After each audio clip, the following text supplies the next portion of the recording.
I should probably just shut up because some of this is way so far beyond my scope. But it's hard not to be a little bit frustrated. 2 years in, you know, I got vaxxed as absolutely soon as I possibly could under the rules and by my age range here. I'm actually getting my booster tomorrow, which is exciting. And, you know, I'm not an anti-masker. I'm not an anti-vaxxer. It's not vaxxer. It's nothing like that. It's just at a certain point, I feel like we kind of have to let people live their lives a little bit more.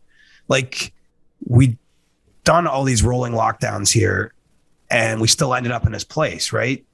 Like at a certain point, where's the carrot? But look, this is where if you want to attack me, you're going to say, but yeah, CJ, people are dying and there's not enough beds and all that. And maybe that's the key. There aren't enough beds. Like it's a weird situation and right so, now. Like, look at, I do get it. It's just, you see each, like, this isn't that big of a continent, relatively speaking. And all over this continent, depending on what region you live in, it's like completely different rules. And so like, it's hard not to feel a little bit frustrated. Again, 2 years into this thing, got vaxxed, followed every rule, wear my mask. And it's like, you're saying you can't have anyone at a game. Like how is it fine to have 18,000 people at a game on like December 11th or whenever that game was? And then it's got to be 900. Like let's face it, I got COVID fatigue and I know I'm not alone. And look, I don't have any kids of my own. And I know that, you know, just because I have some friends, good friends with kids, you know, my sister's got kids. Like I understand for them, like the only thing that really matters is can we create circumstances where kids can go to school? And in Ontario, it looks like right now kids are not going to now be able to go to school again, which, you know, it's way more important than whether me or someone else gets to go sit in an arena and watch an NHL game. But I guess I kind of feel like there's no plan and it's all just reactionary. And I've lost, I mean, I didn't have much faith in the Ontario provincial government anyway, but I've lost any bit of faith in them since this has started. And maybe they were in a position where they couldn't win just because this is literally a 1 in 100 year pandemic and there was no perfect way to handle this. But like, this is an airborne virus proven to have like virtually zero spread outdoors. And these guys closed golf courses at one point for like 2 months. Like, yeah. I just feel like logic hasn't always been there. And I also, this is a thing, and there's no way to quantify this. So this is going to be an argument. Like I've always said, I'm a very social person, Julian. You are very social, yes. But at a certain point, like when does mental health come into it too? Like there's a physical health element, but then there's the mental health element. And if you tell me I got to stay in my apartment forever, like I'm going to die from the inside that way. Like, and I'm not trying to be trite here. Like, honestly, I realize there's people listening that probably have had serious effects from COVID or know someone perhaps that's died, you know, like I'm not trying to be insensitive to this time. I'm just saying that it's not as black and white as everyone on Twitter wants to make it, where it's either this way or that way. Like, I just think that we have to be considerate of like, how many days do we have on this planet, man? Like, even if you live 80 years or whatever the life expectancy is and have like a great life, like it's still, when I know you're younger, so you might not think of it this way, but like, it's not a lot of days. And I just don't want to see us like waste another year where we can't do anything for what? Anyway, I'm probably said too much because I recognize this is not a perfectly formed argument. And really what it comes down to is I just think we might have to live with a bit more risk. That's really kind of my view on it. And I'm not telling you what to do. Like, if you don't want to go to an NHL game, by all means, don't go. If you don't still want to dine in a restaurant, you just want to get takeout or make all your own meals, that's great. But, you know, some of us still want to do some things. And again, wear masks, wash my hands, watch what I'm doing. If I have any symptoms, I don't go out in public. You know, like I'm not saying we should all go bananas here, but I think the restrictions, the 10th round of restrictions is getting like a little bit old when you have a population. Like, that's the other thing. Our population compared to the world, like we have a huge number of vaccination percentage. Like, I know there are anti-vaxxers out there, but there's not that many. Like, we've been a pretty compliant population and obviously very fortunate to live in a spot in the world where you can get vaccinated. Yeah. But compared to a lot of other countries that a lot of places don't even have their first doses, or people just don't have access to that. That's something we also have to be mindful of as well. I just feel like a lot of people have done what they've been asked to do, and we're still back where we started. And it's just like, all right, like what the hell? That is for sure.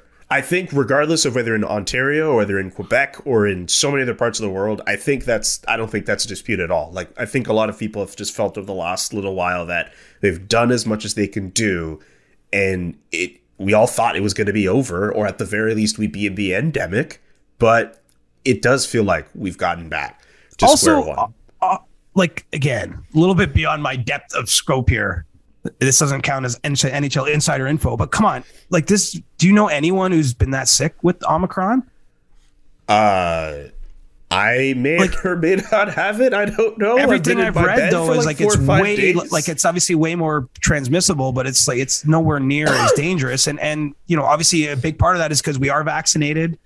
You gotta remember, like, you can still spread it, my guy. You can still get it. You can still get it to a point where I could be, because I'm double vaxxed, whether it's Omicron I had or a bad flu, like, I'm just in bed. I could have easily been in a position where I could have just been in a hospital bed taken up and just further damaging the Quebec hospital system as it is, or possibly walking around and infecting somebody with underlying conditions and making it worse for them.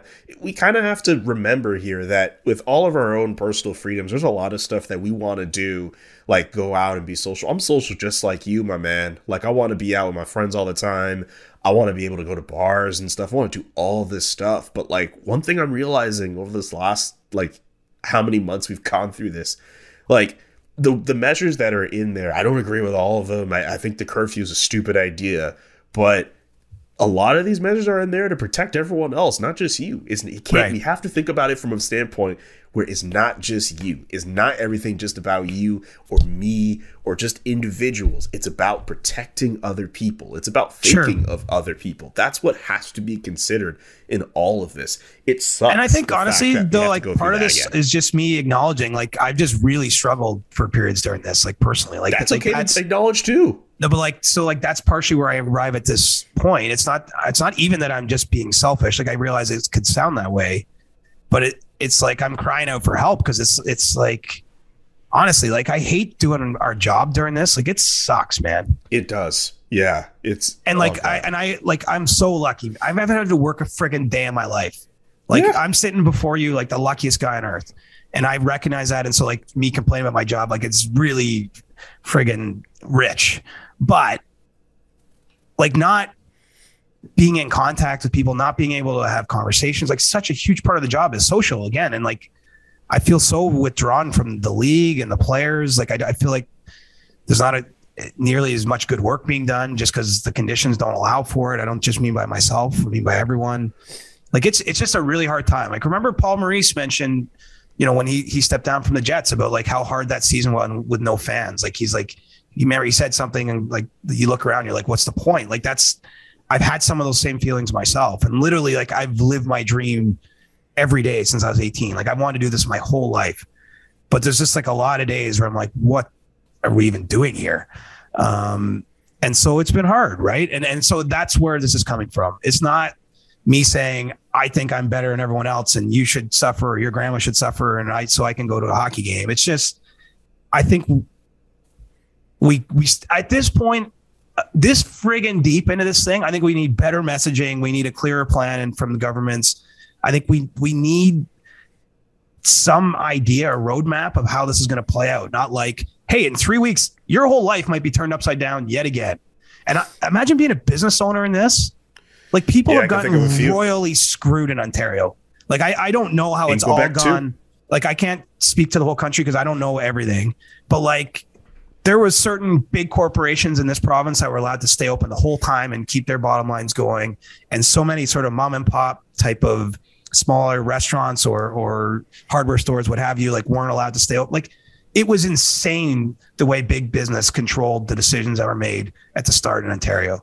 And like, just, I don't know where we're going. Like, there's all these talk of new measures right now today. And so like, I'm not sure what's coming down, but if they do that again, like, it's brutal. Like, I live in the middle of a vibrant city, and you walk around now and you can't believe how many businesses went out of business. Like, it's crazy the impacts of this thing. Like we're gonna have to study this for like the next 10 years after it's over to figure out everything that happened, because it's been so wild. And so, yeah, it's a long way of saying this has been hard, brother. Yeah, dude, I wish I could give you a hug right now. I'm all good. Like, I don't want to say, I'm just speaking from my heart though. Like, I'm just being honest about. Yeah, that's why I want to give you a hug. Where that tweet came from. I feel bad for you. Like, I sent that one tweet and it's like 700,000 impressions and it's a lot of people yelling at me, and that's fine. Like, I just, I'm trying to be constructive too, but I know I'm not the only one out there sitting going like, come on. So all of a sudden now you're telling people they can't go do one thing they like for themselves. Seems nuts to me. Yeah. Just as a last final thing to put a bow on the topic before we just get to a small handful of questions on Ask CJ, just continue to be safe out here. We're in the fight together. Let's just try to just keep our heads above water and try to be as positive as we can. I understand things are really hard for a lot of people. You're right. Just kind of going through all of this and kind of being at what feels like square one does kind of suck, but we have vaccines, we have boosters. You're fortunate to be in a position where you're able to get your booster. I don't think I'm able to even book an appointment till the end of the month. Like, I can't wait until I have that opportunity myself. I earn these gray hairs in the beard, brother. Clearly, they come with some entrance fees. I get into the booster club a little sooner. Seriously, yeah, jeez. But all that to say, we will get through this, and I'm still pretty optimistic that things will get better with that. And with that, let's go on to our first Ask CJ of 2022, where I'm going to try to keep these as COVID-free as possible, because I think we expanded on our COVID quota for today's edition. Every time we're like, let's not talk about COVID, then we just go into a 20-minute unplanned discussion about it. Think about COVID. All right, that wasn't on the list you sent for the show lineup. That was just freestyling. That's okay. That's all right. I think people appreciate you being genuine and honest. Here's this question from Marcus Taylor. If you had to list the top 2 trade targets for the Toronto Maple Leafs, who would they be? I love you, Marcus. I don't know. I fully expect them to make some move before March 21st to address their blue line, but I'd just be naming names of defensemen that I think will be moved before March 21st. I don't have any specific knowledge of who they're zeroing in on or zeroed in on. I mean, a big defenseman name that will go at the trade deadline is probably Ben Sherratt from Montreal.